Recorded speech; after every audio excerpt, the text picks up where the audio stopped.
여러분 안녕하세요. 하우투스탁의 전혜연입니다. 지난 시간에는 캔들 차트와 캔들의 개념에 대해서 알아봤는데요. 보통 주식 투자를 할 때 차트를 먼저 살피게 되잖아요. 초보자들의 경우에는 빨간색과 파란색의 그런 방망이들이 흩어져 있는 것을 보고만 있으면 참 혼란스러울 때가 많은데 그 파란색의 방망이들이 보여서 급락장세를 보일 때는 다소 지치고 있다가도 빨간색의 또 상승장세를 보고 있으면 다시 한번 희망 섞인 그런 기대를 가져보게 됩니다. 캔들 차트를 고안한 일본의 혼마 문해이사는 오늘만큼은 좋은 시장이 없다고 생각할 때 3일을 기다려라 라고 충고를 하는데요. 그만큼 주식 투자에 있어서는 인내심과 신중함이 필수라는 그런 얘기로 풀이할 수 있을 것 같습니다. 네, 오늘은 캔들 패턴의 종류와 구분, 다양한 패턴의 이해에 대해서 함께 알아보도록 하겠습니다.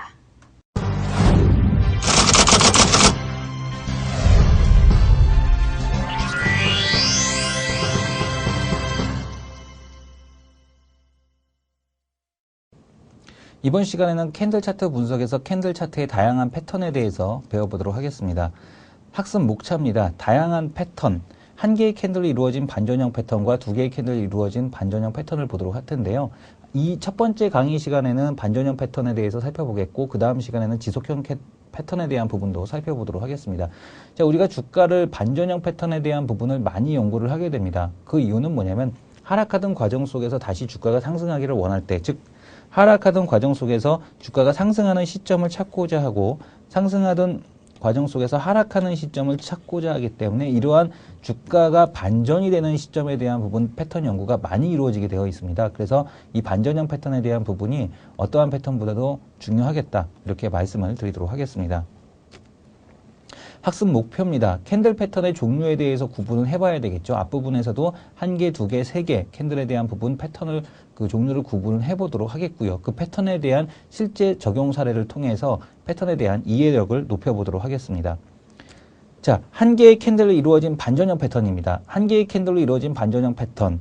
지금 상태에서는 여러 가지 패턴에 대한 부분이 나타날 텐데 이 부분 다시 한번 거듭 부탁의 말씀을 드리지만은 외우려고 하시지 마셔라. 직관적으로 보고 이해하시는 게 가장 중요하겠다라는 부분을 말씀을 드리겠습니다. 자, 이름을 보시게 되면은 직관적으로 이해가 되셔야 됩니다. 우산형이라고 되어 있죠. 시중에 책을 보시거나 여러 가지 자료를 뒤져보시게 되면은 우산형, 망치형, 교수형. 지금 이러한 캔들의 모양을 가지고서 여러 가지 이름으로 나타나고 있습니다. 통틀어서 우산형이라고 표현을 하게 되고요. 이 망치형과 교수형에 대한 부분은 우산형이라고 통틀어서 표현을 하게 되는데 말 그대로 망치같이 생겼죠. 지금 보시게 되면은 망치의 머리같이 생겼고요. 망치의 손잡이같이 생겼다고 해갖고 망치형 캔들이라고 얘기를 합니다.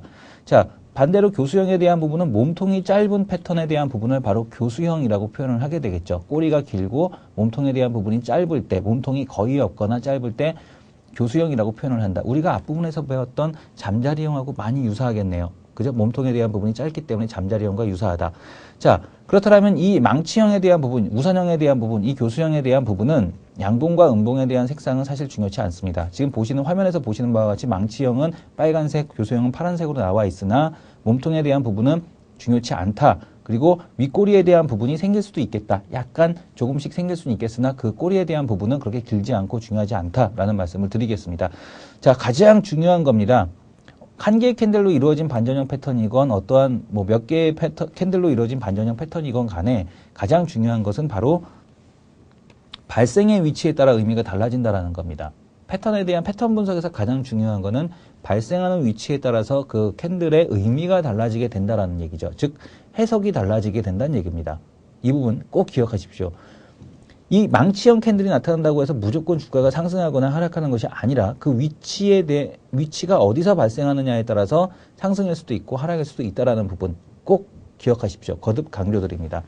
자, 실전 사례를 통해서 한번 보도록 하겠습니다. 자, 망치형 캔들 상승 반전형이다 라고 말씀을 드렸는데요.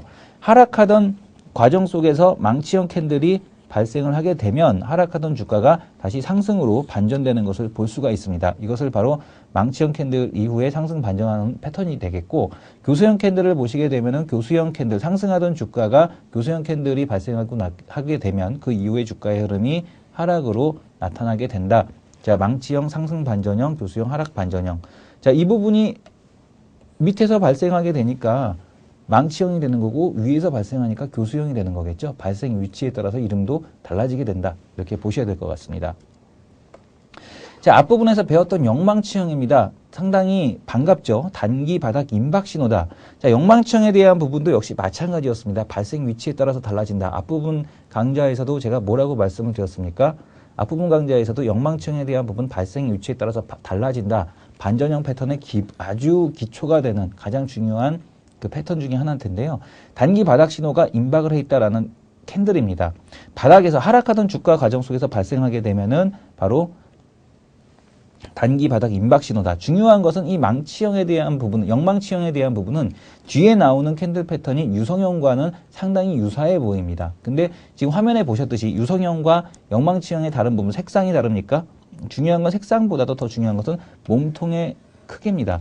꼬리가 몸통보다 길지 않을 때 이것을 영망치형이라고 얘기를 하고요. 뒤에 보이는 유성형은 꼬리에 대한 부분이 길 때 바로 유성형이라고 얘기를 합니다.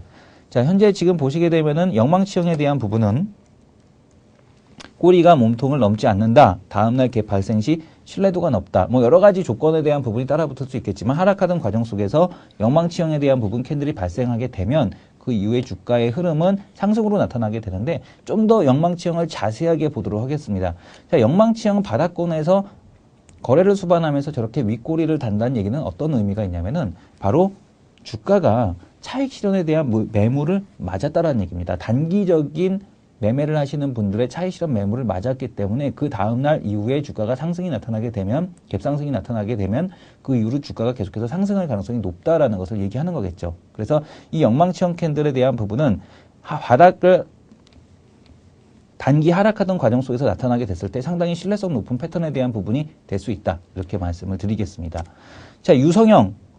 영망치형하고 상당히 비슷한데 어떻습니까? 꼬리에 대한 부분이 더 길 때 우리가 유성형이라고 표현을 하게 됩니다. 양봉이냐 음봉이냐는 사실 중요하지가 않습니다. 양봉이냐 음봉이냐는 사실 중요치가 않은데 상승하던 주가에서 이런 그 유성형 패턴에 대한 부분이 출현을 하게 되면 상승하던 주가가 단기적으로 다시 하락으로 전환이 된다라는 거겠죠. 자, 그래서 이 유성형에 대한 부분 영망치형과 상당히 비슷하지만 지금 보시게 되면 반전형 패턴으로서 상당히 중요한 캔들이다. 이렇게 말씀을 드리겠고 단기 천장 임박 신호다. 말씀을 드리겠습니다.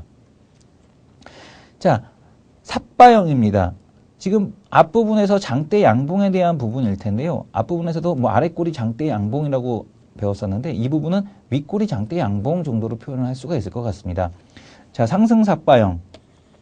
하락 삿바형. 삿바형은 이렇게 상승 삿바형과 하락 삿바형 두 가지 캔들에 대한 부분으로 나타날 수가 있을 텐데 상승형은 장대 양봉, 하락형은 장대 음봉이다라고 보시면 됩니다. 자, 앞부분에서 배울 때 장대 양봉이라는 것은 상승 출발에 대한 것을 얘기하는 거겠고 장대 음봉이라는 것은 무엇을 얘기하는 겁니까? 하락에 대한 출발을 얘기한다라고 말씀을 드렸죠.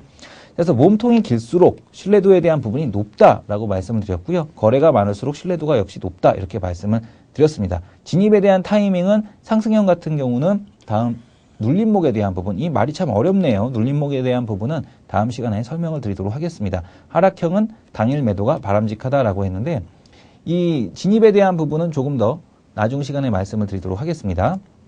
자, 그래서 상승 삿바형 보시게 되면은 하락하던 주가가 이런 장대 양봉에 대한 부분, 윗꼬리가 아주 짧은 장대 양봉을 상승 삿바형이라고 얘기를 하죠. 이런 상승 삿바형에 대한 부분이 출현을 했을 때 그 이후로 추세적으로 상승할 가능성이 높다. 상승하던 주가가 이런 장대 음봉을 두드려 맞았을 때 거래에 대한 부분도 상당히 많이 실었네요. 이렇게 됐을 때 주가가 하락으로 전환될 가능성이 높다. 삿바가 됐던 중요한 것은 삿바가라는 부분이 중요한 것이 아니라 장대 캔들이 나타났을 때 장대봉이 나타났을 때 기존 추세에 대한 반전형 패턴이 되는구나 라는 부분을 꼭 기억하십시오.